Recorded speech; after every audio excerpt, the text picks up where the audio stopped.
বিসমিল্লাহির রহমানির রহিম। আলহামদুলিল্লাহি রাব্বিল আলামিন। আল্লাহুম্মা সাল্লি আলা মুহাম্মাদিন ওয়া আলা আলি মুহাম্মাদ কামা সাল্লাইতা আলা ইব্রাহিম ওয়া আলা আলি ইব্রাহিম ইন্নাকা হামিদুম মাজিদ।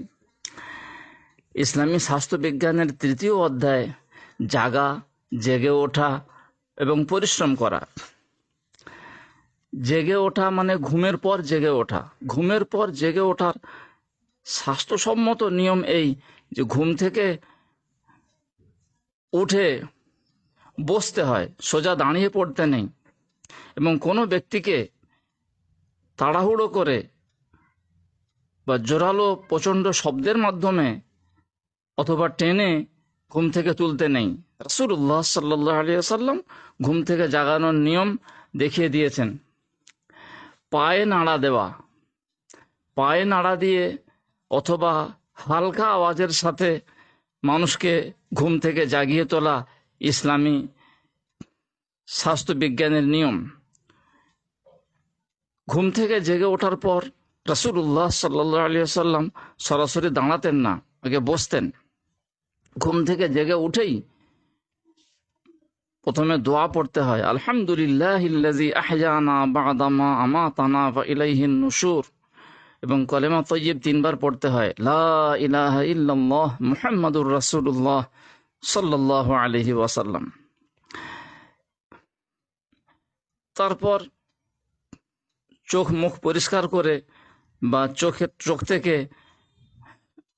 পিঁচুটি ইত্যাদি মুছে ফেলে বসে বসেই ওই আয়াতগুলি পড়া সুন্নত।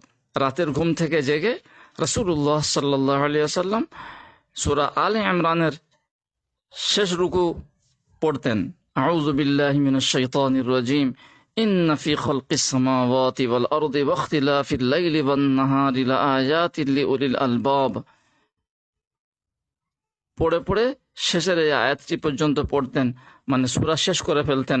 ইয়া আইয়ুহাল্লাযীনা আমানুসবিরু ওয়া সাবিরু ওয়া রাবিতু ওয়াত্তাকুল্লাহা লাআল্লাকুম তুফলিহুন। তাহাজ্জুদের সময়ে ঘুম থেকে জেগে এই আয়াতগুলি পড়লে মকবুল তাহাজ্জুদের সওয়াব পাওয়া যায়। ঘুম থেকে জেগে উঠে সূরা ফালাক এবং সূরা নাস পড়াও সুন্নত।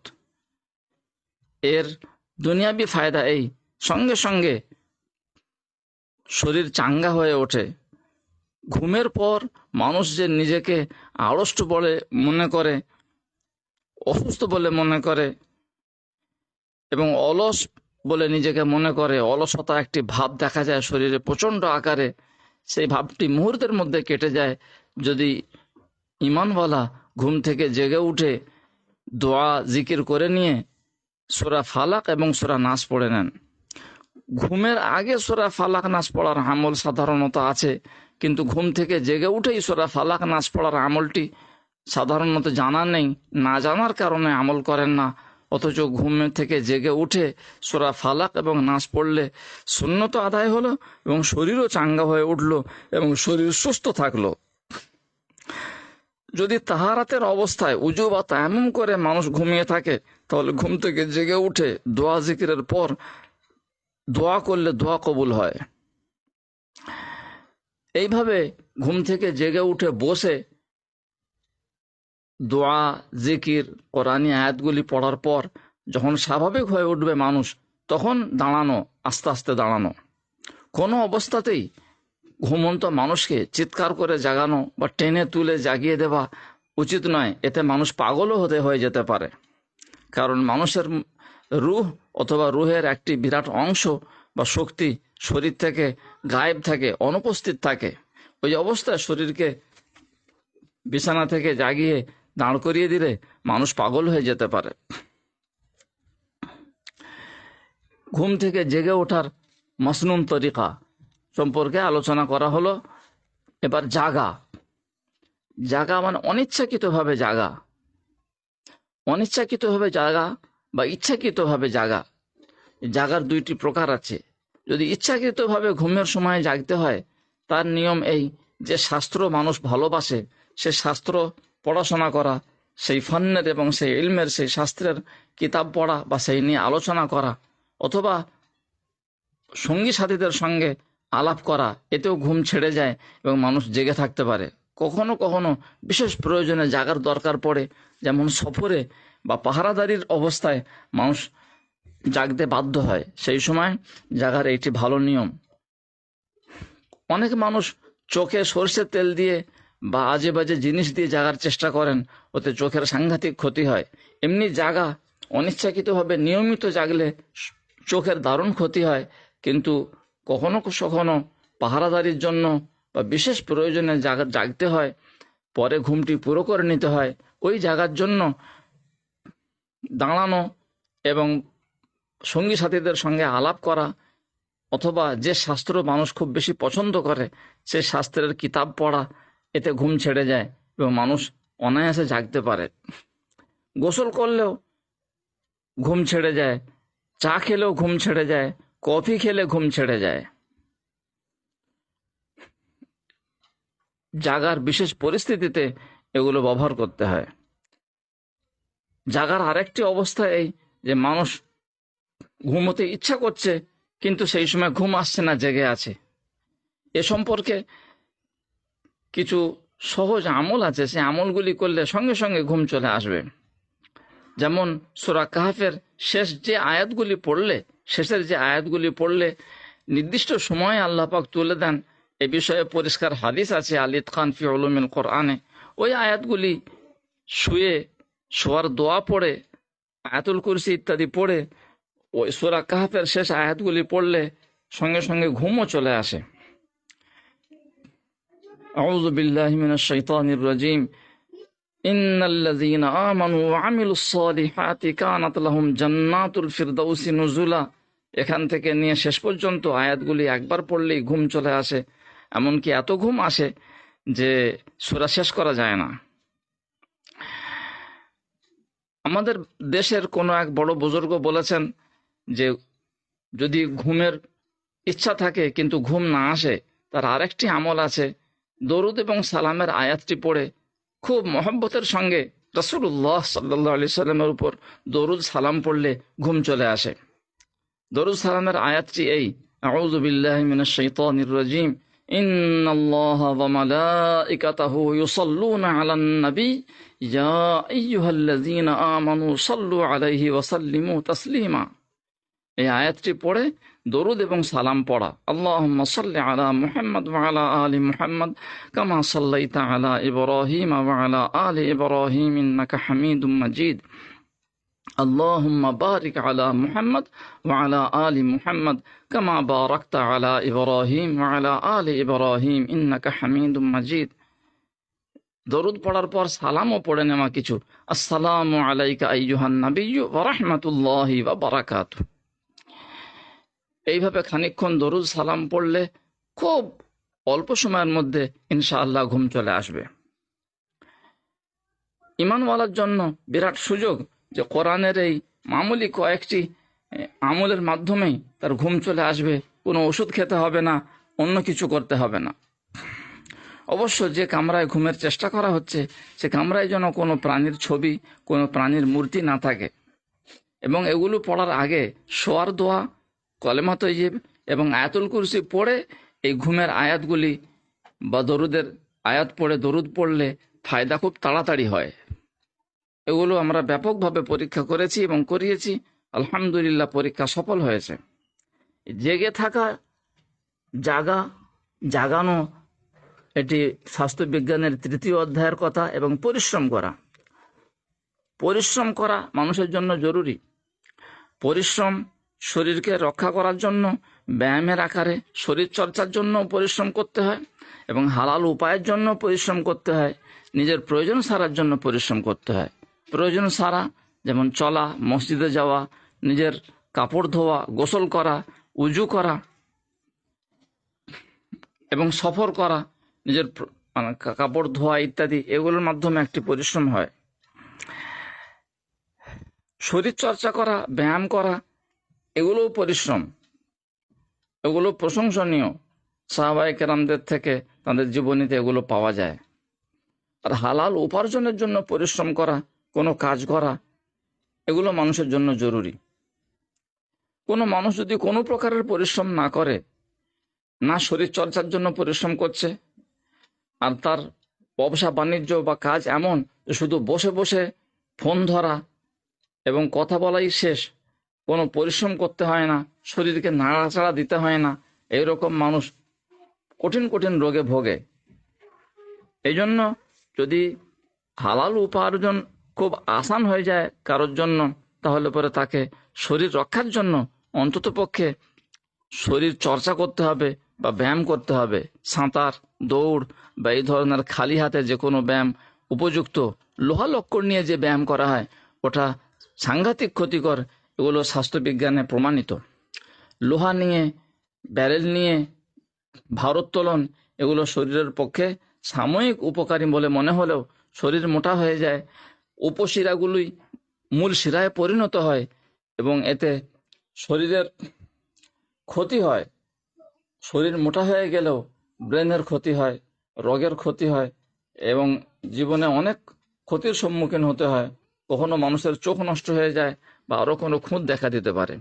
লোহা লক্কর নিয়ে যে ভারী ব্যায়ামগুলি আছে এগুলো মোটেই শরীরের পক্ষে খুব একটা ভালো নয়।